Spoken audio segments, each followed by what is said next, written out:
to another episode of Sales Chatter. On today's show, we are going to talk about one of probably the most important loops you can ever get into in your life.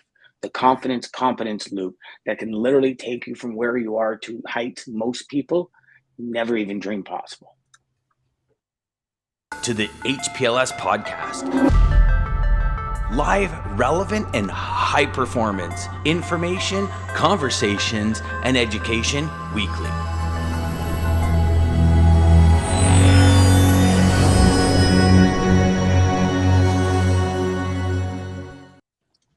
Man, I wish my voice still sounded like that. It's getting better. I tell you, it is getting better, but I still have this huge frog at the back of my throat that it feels like. And you ever had a cold where you, not to get too yucky, but you cough up this phlegm and you're like, oh my God, that feels so good. Yeah. I get it. And I'm like, oh, that's it. And then I'm like, no, it's not. It's still cracky, but whatever.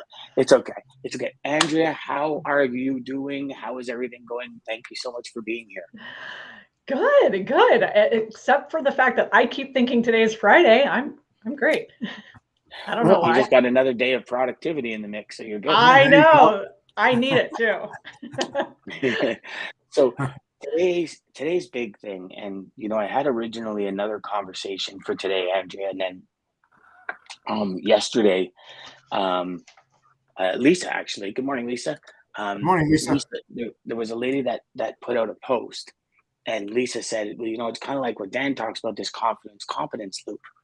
And it got me thinking about this loop, because this loop is literally the one loop that will either stop you or really help you achieve anything you've ever wanted to achieve.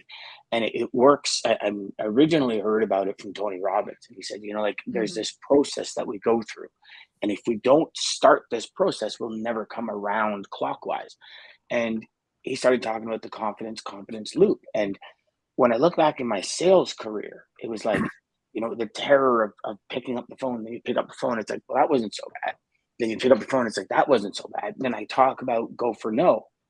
And it's the same thing. There's this fear, there's this paralyzing aspect of it where we have to gain the confidence to make the call, or gain the confidence to say in the presentation, are you ready to go? Are you ready to do this? Let's do it, right? And then that builds the confidence part of it, where we just get better at saying it. We get better at our sales process. We get better at our conversation. We get better at all of it. And then it just keeps looping around. And I think of it like a tree, where it keeps looping and creating these rings. And as these rings get bigger, so does the tree. So does its strength, its power to weather a storm, to take the hail when it comes, and the wind and the limbs breaking and building and growing back. And so that's what I wanted to talk about today. What, as I say that, what's kind of the first thing in your guys' minds? Yeah, go ahead, Jeff.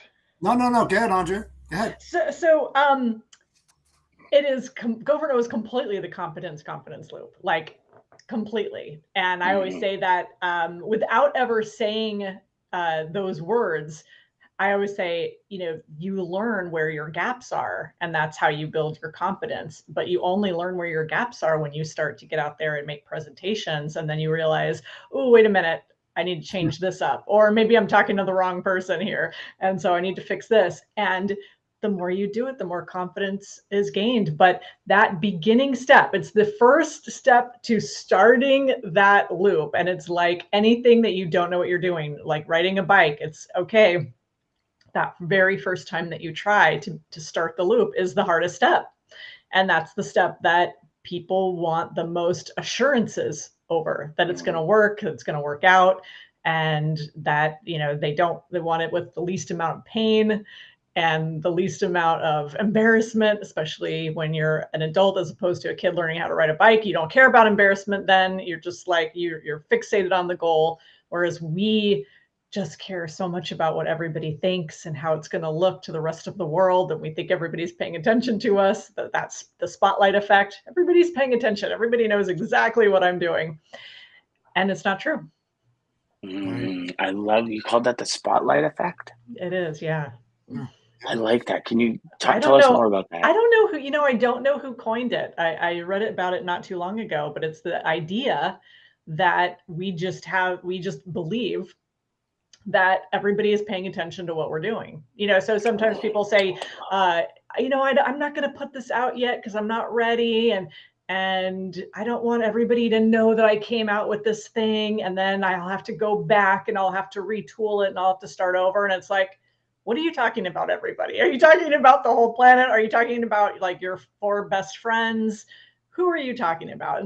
And the reality is, until you are like, you could go down the street and ask 100 people, who's Tony Robbins? Who's people in our space that we follow? Who is this person? And a lot of people would say, I have no idea. Like the person that you idolize in your personal development or professional development in your niche, people would say, I have no idea who that person is, and yet they're famous. So this idea that we think everybody's paying attention, no. Right. That. Yeah, to go back to the bicycle thing you were talking about, most kids, they crash, right? They fall off and they get back in the saddle and they start and they keep on improving. And Dan, you're talking about the tree and growth.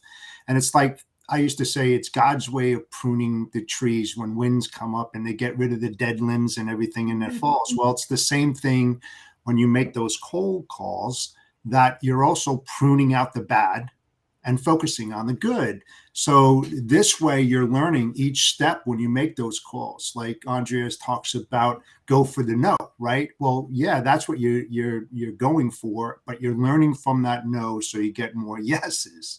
And the way that you do it is that you trim out, like I said, that tree, get rid of the bad limbs, and then recreate your presentation to whom you're talking to.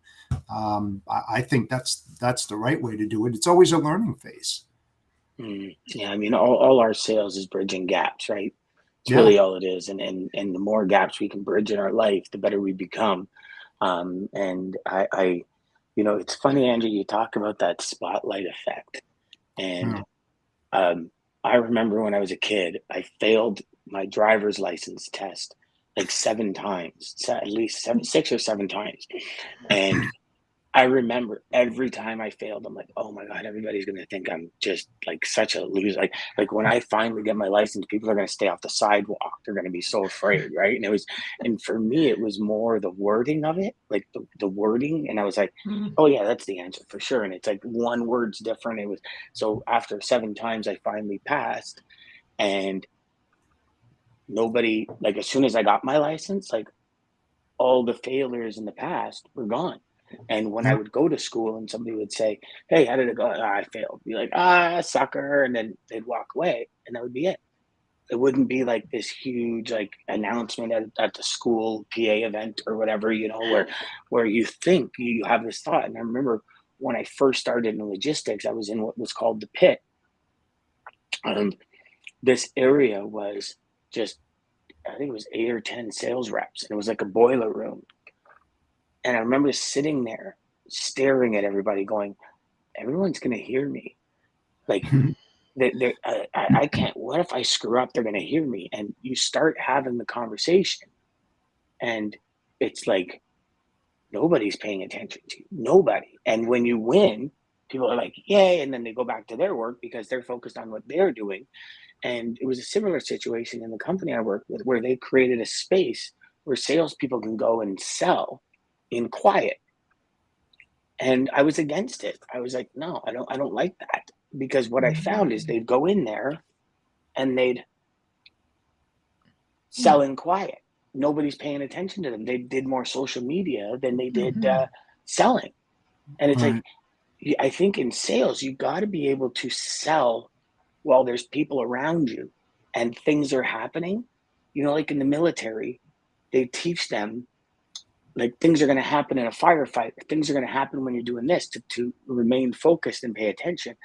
And I think if you don't sell in those environments, if you're in a boardroom and something happens, somebody sneezes, somebody walks in, it throws you off because you're not used to working in that environment.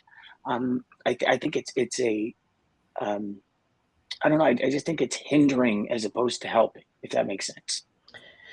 Yeah, that is interesting, and you made me think of, first of all, the driver's license story is it's such a classic go for no story. I mean, that is a go for no story in and of itself. So congratulations for And I'm the. good. Like I've never had an accident or anything. I'm good. Like I'm a pretty good driver, right? And Some people, yeah, those tests can be purposely, those tests can be purposely tricky. Absolutely. yeah. But you reminded me of this idea that we have to have everything perfect around us. And I have my quirks as well. Like sometimes I like to be if I'm going to do a sales call, like if I have a meeting or something, I just have this thing. It's my comfort zone is being at my desk, like to have all my stuff Mhm. around me and to have my resources and stuff. And I realized, Andrea, like this is like a weird hang up because sometimes I'm just not able to. And I would put things off. I would put maybe having a conversation with somebody off a day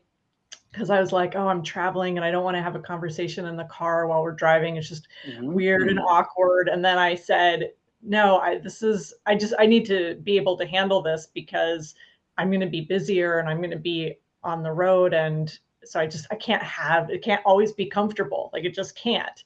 So I would force myself to say like, yeah, I can meet you at 3 o'clock tomorrow, knowing I was not driving, passenger in the car because we were driving from this place to this place, and forcing myself to be in an slightly uncomfortable position just so I could do it, because the last thing that you want to do is um, be somebody who you get so tied in, your comfort zone just keeps shrinking, and then it's like, what happens when I can't? What happens when I have to have this conversation and it turns out to be like the biggest potential yes of my life, and I have to have it in the car or in a hotel room or in a hotel lobby, um, and I have to be prepared to do that. So I thought, just keep pushing yourself out and keep getting more Mhm. comfortable with this. That way, I'm ready. Like I don't have to always do it, but at least I have to get comfortable with these things. Mhm. And I Yeah. also think if you're doing that and you're getting comfortable in the uncomfortable, when you get back to your desk, you're twice as productive, meaning you could do twice as much because now you're in your comfort zone. So your level of your volume, your level of growth has now grown, like it's raised. And when you're back at your desk, like you're gonna kill it every time because you're you don't have those, but B, you've expanded that. So now you're, you know what I mean? Right. There's Mhm. that confidence competence loop. Again, it goes right back to that, right? Like we can go back to that everything in our life. Goes Yeah. back to building those rings of a tree. And the I, more you go through this loop, the stronger you become at sales, at operations, at hard conversations, at negotiation, at everything. Because if you look at it, the one big skill, I think the latest statistic was like 99.2% of salespeople don't have is negotiation. And in our industry, and Jeff, you know this, most salespeople negotiation is, oh, I'll do it for 150 bucks if somebody's doing it for 200. It's not negotiation. It's dropping your drawers before yeah. you even make a sale. Yeah. That's like you're becoming the Walmart. And I'm not talking about huge box stores. I'm talking about the cheapest price of the industry. But all you're doing as a sales rep when you do that is you're just driving the industry down. So stop it, learn how to negotiate properly, and now start selling. And that negotiation piece of sales is missing. I mean, for Yeah. 30 years I listened to people. Oh, you got it for 200 bucks? Okay, well, I'll do it for 150. Oh, you got it for 1500? I'll do it for 1400.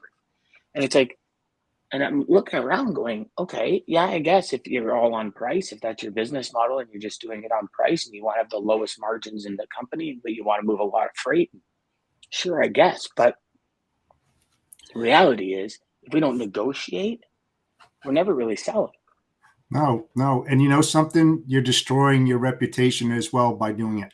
I mean, Well, I when mean, you think about it. sometimes, Jeff, sometimes, but then you also got to think, right? There's the flip side of it. There's customers out there that only want price. You have the best price, you have the best reputation in their mind. So Right. again, it's all relative to the market, right? But you, in no way, shape, or form can anyone disagree that they're driving the Oh yeah. market down. Oh, right? And sure. Andrea, you probably see it in your world as well. If you've got a speaker that's willing to speak and the people that come and say, well, this person's 20 grand, Andrea, and you're 25. You don't sit there and go, well, I'll do it for 15. You share how the value of 25 for Right. you is going to be so much better than the 20 that they're going to spend on them. That's your negotiation. That's where you start throwing, you knock over that big domino and all the other dominoes fall. Yeah. But that's where sales begins. Yes. Absolutely. Yes. So I love this topic of negotiation because it's first of all, it's so nuanced, and I think you have to. This is a go for no philosophy, which is sometimes when you're negotiating, you've got to be willing to hear no. That scares a lot of people. So that's a lot of times why people won't negotiate, is they don't want to hear. They think no means that's it, it's over, and so they're not willing to have that back and forth engagement. And they're so scared of losing. They're so scared of losing the deal.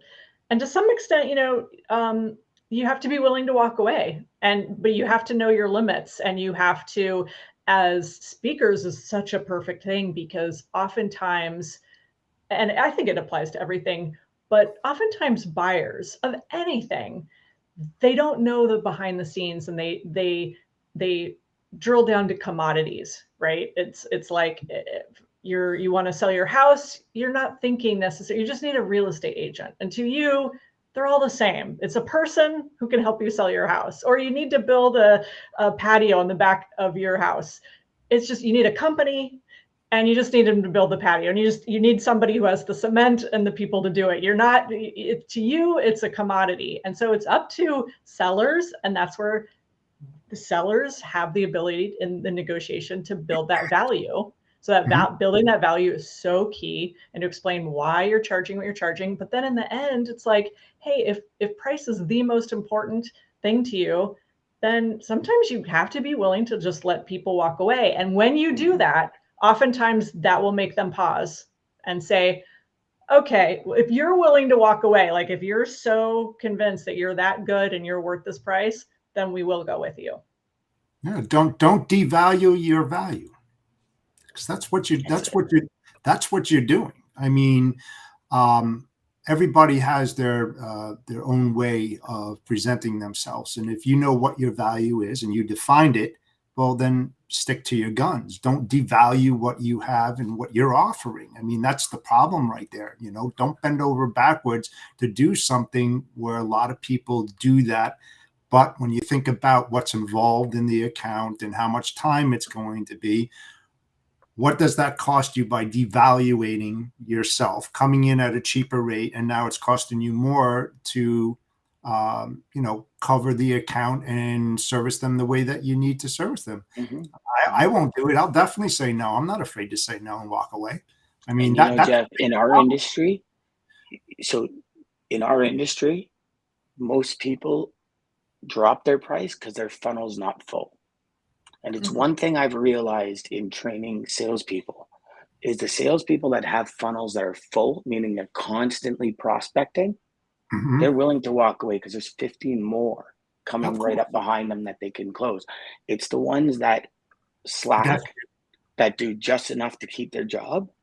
They need those accounts because they got to keep the brass off their shoulders. So they're more willing to drop and start talking price instead of negotiating value. Right? And if you think about it, probably, Andrea, in the speaking industry, it's probably the same thing. If you really need that one speech, you're like, oh my God, I got nothing else on the pipe, I need it. You're probably going to be more willing to drop in price or do something. But like Jeff said, there's a key, because the customer says, I want A, B, C, and D. And I want it for 10 grand. And you're like, oh, I can give you A, B, and C, but D is going to cost you 15 grand. And then salespeople, they take it for 10 and they only deliver A, B, C, and D, knowing they could never deliver D. And then they could just give everybody a bad name, right? These speakers, they come in, these brokers, they come in and they say they can do this and they can't. I mean, Jeff, how many times have you hit that when you call somebody? Brokers, they never stand up for what well, it's because the other brokers, The customer said, I need these 4 things for this price. That's what they need. To me, it's a very simple equation. Can I do it? Yes or no? And I'll give you a perfect example. With Inception, it comes with calls twice a week, live calls. Since I've been going through my cancer treatments, I haven't been doing the live calls. So what I did is I stopped taking new customers. And we're talking $2,000 a customer. Like, we're talking a lot of money that I've just put on the side. And I have people that have called me and said, okay, I want the course. So, we talked 2 months ago, I'm ready. And I said, you can take it, but here's the thing. There's no live calls until probably mid-October, when my voice is back and I've got my energy back. I said, so if you're still interested, it's there, but there's no live calls. And the live calls is where people really get the help, because I help them walk through their sales process. And I've had probably over 12 people talking $24,000 say, okay, I'll wait. Now, by the time October comes, they might have found another coach or something else, but I can't give them A, B, C, and D. I just can't. But I'm not dropping my price, because for me, I've learned one thing when it comes to personal and professional development. Any course, when you pay for it, you do it. When somebody gives something to you, you're likely not to do it. And I've learned that my whole life. And for me, it was a huge hit, because already this is not even people just going to my website and buying. These are people I've actually spoken to, is over $24,000. And we're talking 5 weeks I've been in treatment. So that's a lot of money in 5 weeks. And you compound that with the next 5 weeks that I got to stay off, right? It's close to 50 grand that I could, in possible losses. Not only that, my pipeline's dry, but I'm not willing to compromise my values and what I bring to the market. And I think that's your health too. Yeah, your health. Yeah, well, the thing is, by not doing it, I'm taking care of my health, right? Like, that for me is number one. But from a student perspective, I'm not willing to compromise, because the deal is, I want 10,000 sales reps to do $1 million GP. That's my mission. It always is, and it always will be. And if you sell somebody something, you got to deliver on it. It'd be like Andrea selling somebody a $20,000 speech and coming in and not delivering the value that Andrea's used to delivering. How can you take money from somebody if you can't bring the value to them? It's stupid, and it's a bad business decision. And I know that's not necessarily in the competence loop, but I have the confidence, because I'm very confident at what I do, that will come back very quickly. And so I guess it does. I guess it does meet the competence loop. I guess it, in some which way, shape, and form, it circles back, right? Well, it does also, because remember what we talked about at the very beginning, which is there's that first step that people have to take. The first step is the hardest. The first thing is always the most difficult. And I think that these conversations, this in particular, the idea of negotiation and what do I do if they say this and what do I do? This is a perfect example of, you're going to end up probably making a mistake. I know I did in the beginning. Like, you're going to mess up. You're probably, you will be desperate at some point, and you will give out a price that's too low. You will negotiate poorly. And then in the end, you'll kick yourself in the butt and you'll go like, okay, never again. I learned my lesson. I lost money on that deal. I provided the value. They won, I lost. It wasn't a win-win. And so you learn, and you learn what you will accept. And there's like this old phrase in recovery programs. They say, you teach people how to treat you. Well, we teach our customers and prospects how to treat us based on, so if people are always coming to you and it's always about price, how did they learn that? How did they learn that that's, the conversation? And it's probably because you taught them that that's okay. And they can do that. So it's something that you have to be very careful on, and you learn it quickly, hopefully. Again, I'm speaking from experience here.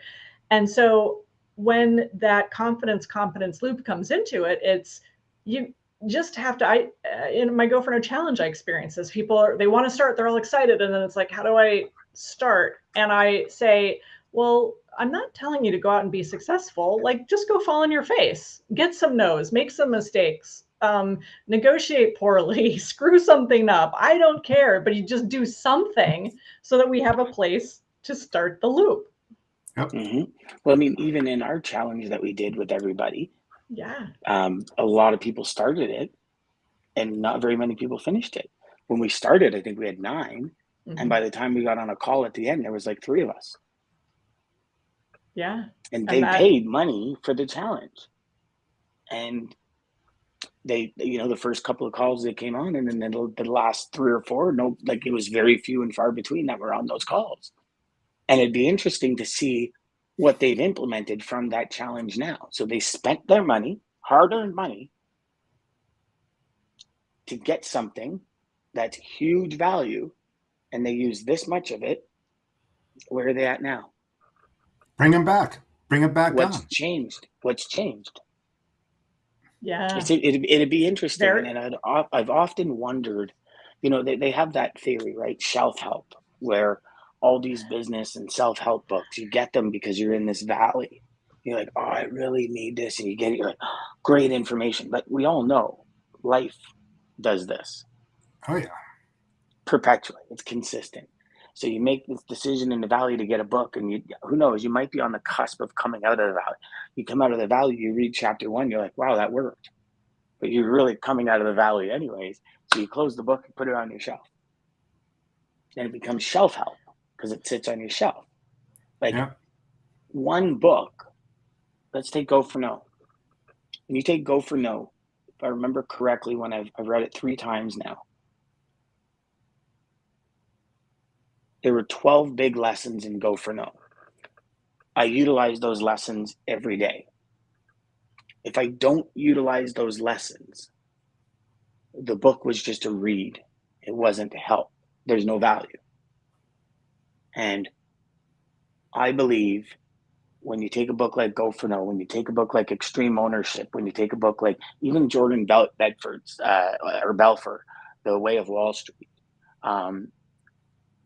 when you look at these books, right, you look at Crushing It, High Performance Habits, The Social Leap, Zig Ziglar on Selling, like Asking It Is Given, Napoleon Hill, like all these different books I have here, Motivation Manifesto by Brendan Burchard. You look at all these books, they have every key to do everything we've ever wanted to do in life. Every key. It's just a matter of applying the information, right? And that is, I believe, where the competence loop and what you said, Andrea, at the beginning, is that first step. Go do this. Like Gary Vee's Crushing It. He tells you exactly how to grow your following. I still haven't done it.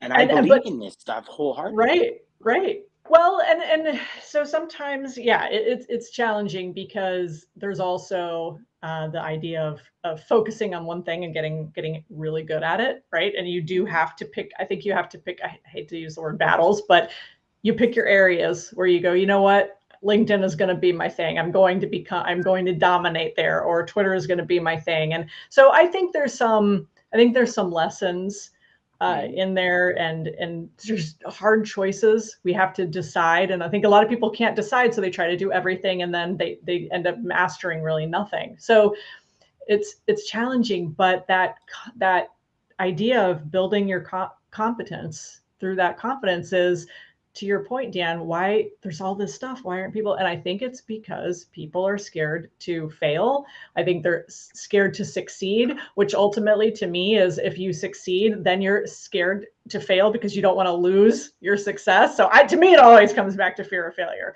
And it's really hard. And so it's safer to say, you know what? I've got those books on the shelf. Someday I'm going to read them, and then I'm going to become this amazing top performer. And until then, I can safely dream about it. It's out there, and I haven't failed yet. I think we all go through that.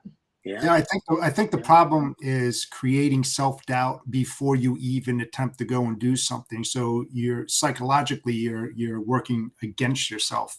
You're your own worst enemy. instead of building up positive things from what you read or have learned and adapt that and implement that, you start saying, well, what happens if they say no? I mean, look at the what if scenarios prior to hearing that no, and then try to figure out how are you going to answer that question that's inevitable, because we're in sales, it's going to happen.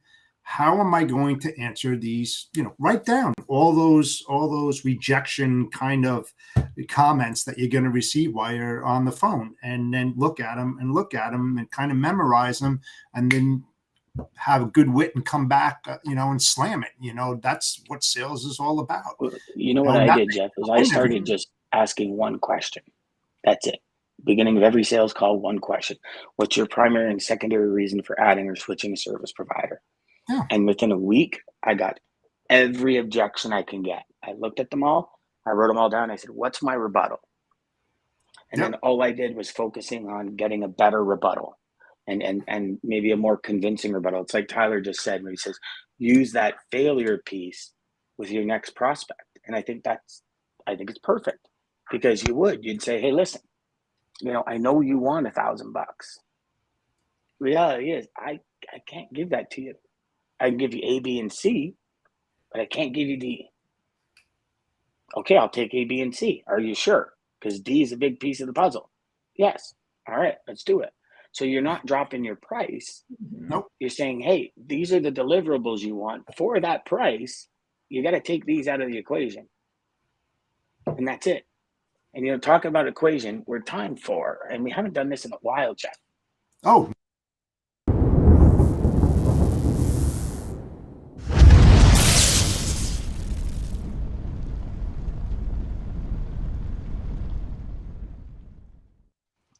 That's our new video, Andrea. That's a good one.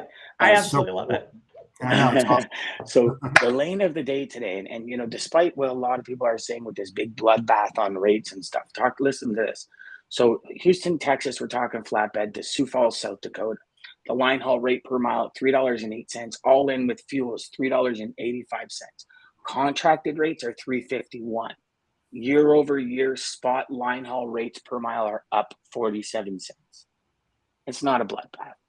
Okay. No. Rates have remained elevated on this lane since February as oil rig drilling has increased in the area versus prior years.